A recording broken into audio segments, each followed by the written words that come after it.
લોકોને એ ખબર જ નથી. ઇન્ફ્લુએન્સરને બોલાવ્યા, રીલ બનાવડાવી, એડવર્ટાઇઝમાં બૂસ્ટ કરી દીધી.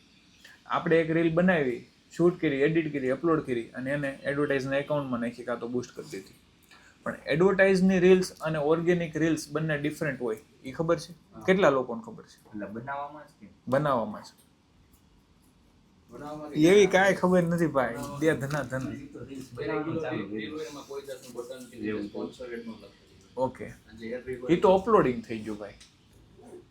હું તમને સ્ક્રિપ્ટમાં કહું છું, શૂટિંગમાં કહું છું, એડિટિંગમાં કહું છું. નહીં બોલો. હેડમાં શોર્ટ રીલ હોય એ એક પોઈન્ટ સાચો આવે. સ્ટાર્ટિંગમાં બધું કહી દે. સારું.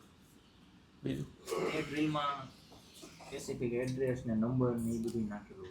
એ તો તમે ઓર્ગેનિકમાં નથી નાખતા.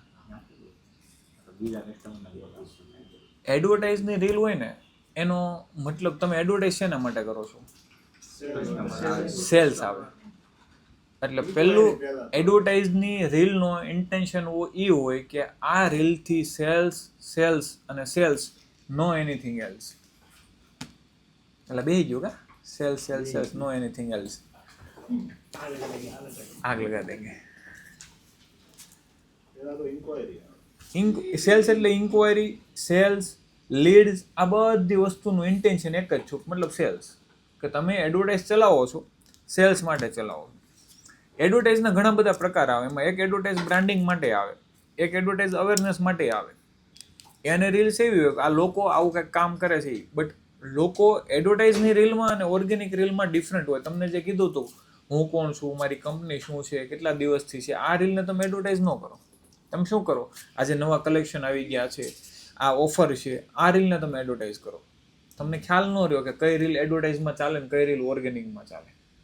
ઇન્ફ્લુએન્સરને બોલાવો એટલે ઇન્ફ્લુએન્સર સીધી સેલ્સવાળી જ બનાવવાના હોય.